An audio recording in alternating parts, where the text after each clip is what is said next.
안녕하세요. 한국미래경제입니다. 마감 브리핑 전달드리겠습니다.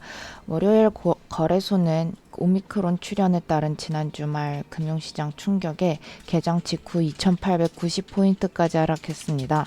다만 외인의 선물, 현물 순매수에 낙폭이 축소되었고 특히 수급적인 측면에서는 외인 기관의 저가 매수세가 개인의 공포성 매물을 받아내면서 시장은 가까스로 추가 하락을 방어했습니다.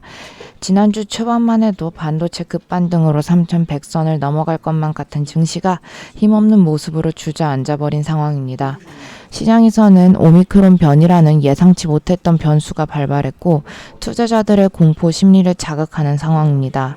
이에 공포지수를 대표하는 빅스 지수가 54%가량 급등하면서 미국, 유럽, 전 세계 증시를 흔들었습니다. 현재는 이 오미크론의 영향력을 가늠하고 대응하는 것이 중요합니다.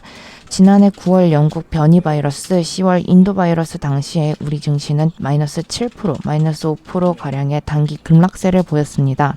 이번 연도 들어 코로나19의 영향력이 낮아졌고 백신과 치료제가 나온 상황에서 충격은 이전보다 낮을 수 있다고 보고 있지만 대내외적으로 테이퍼링과 양적 완화 정착 리스크가 존재해 추가적인 변동성을 예측하고 보수적으로 대응해야 합니다.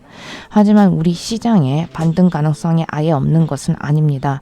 오히려 미국 통화정책 전환 시점이 후퇴 가능성이 높아지고 CME 선물시장에서는 내년 6월 기준금리 동결 가능성이 하루 만에 3배가량 뛰면서 오히려 금리 인상 속도 조절에 대한 기대감이 커졌습니다.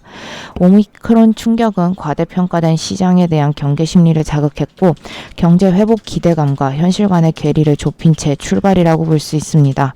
시장의 단기적 악재에 대한 패닉성 대응은 손실을 야기할 수 있고 이번 급락장이 단기 트레이딩의 기회로 작용할 수 있는 만큼 기술적 반등을 활용한 주식 비중 축소, 현금 확보 전략으로 대응해 나가겠습니다.